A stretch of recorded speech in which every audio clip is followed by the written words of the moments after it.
This is what London's iconic Skyline looked like in 1994, and then again in 2022.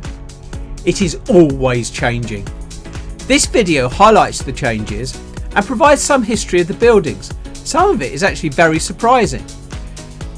The view is taken from the most used footbridge over the River Thames between Charing Cross and the Southbank Center, the Golden Jubilee Bridge, and provides a great view of the changing skyline.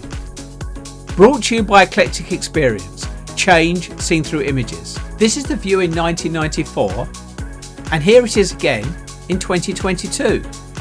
There are a lot of buildings that are the same, but there are an awful lot of new ones. To provide reference points, we have the Barbican Center towers here. This is St Pauls Cathedral. The NatWest Tower, or Tower 42 as it is now known, and the ITV building, which in 2022 is covered in scaffolding, as well as we move further round the Southbank Centre. Looking at the 1997 picture, the skyline seems so empty. Zooming in the background over to the left there are the three towers from the Barbican complex. Looking in 2022, in this area there is actually hardly any change. The towers, Cromwell, Shakespeare and Lauderdale, opened between 73 and 76, and the whole complex was listed as Grade 2 in 2001, as it was deemed to be of special architectural interest, and it seems one of London's principal examples of concrete brutalist architecture. The towers, at 42 stories, were the tallest residential blocks in London until 2009, when the Pan Peninsula building at 48 floors opened in the Isle of Dogs. Coming back out, we can look at St Paul's Cathedral. One of the reasons the skyline around St Paul's has not seen any tall buildings is that it has a protected view. There are a number of places or sightlines across London that cannot be blocked by tall buildings. The policy is known as St Paul's Heights and has been in operation since 1937.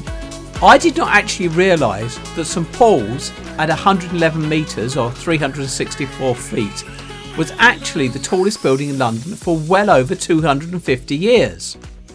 From 1710 until 1963, when the Millbank Tower, now the Houses of Parliament, at 118 metres was completed, it was the tallest building.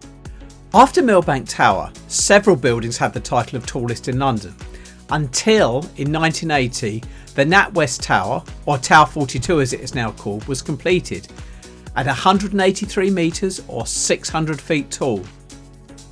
It held this title until 1991, when 1 Canada Square on the Isle of Dogs, Docklands, was completed, which came in at 235 metres or 771 foot.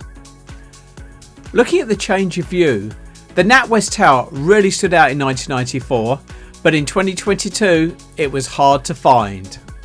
Here is 1994 compared to 2022. There are so many buildings around Tower 42. The tall one is 22 Bishopsgate at 278 metres. The triangular is 122 Leadenhall Street. It's also known as the cheese grater. Then there is this one, 20 Fenchurch Street. It's 120 metres high and known as the Walkie Talkie.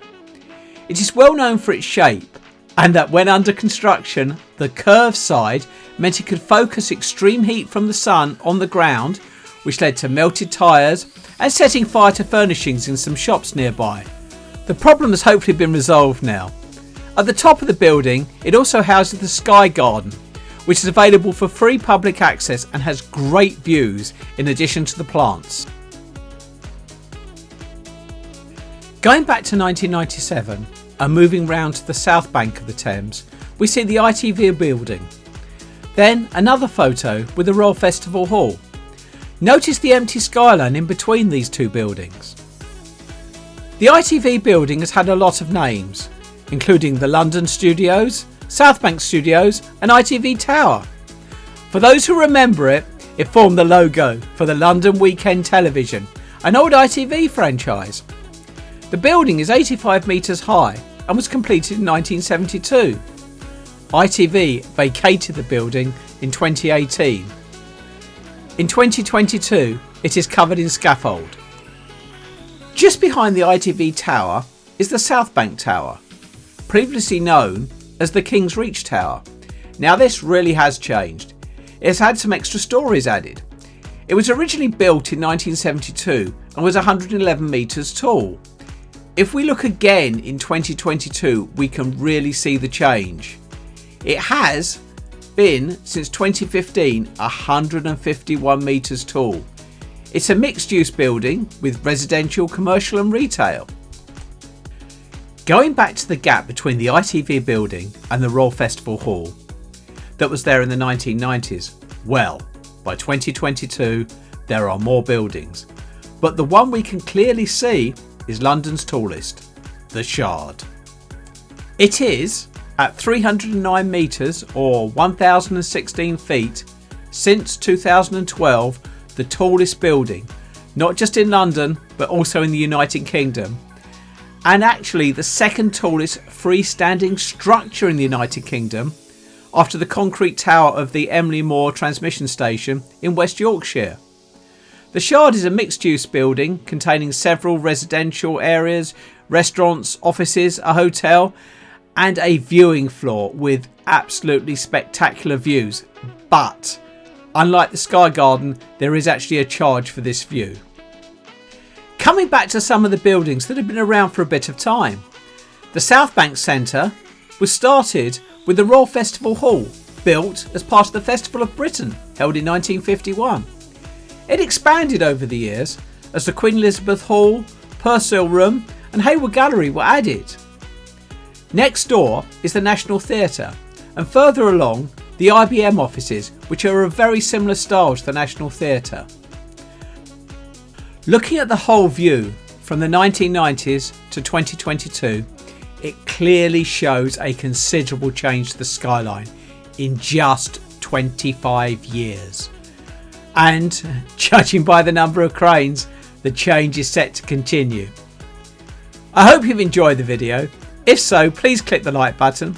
I'll be making more similar videos, so please subscribe for future releases. Links to more videos on how London has changed can be seen at the end. Thank you for watching Eclectic Experience, change seen through image.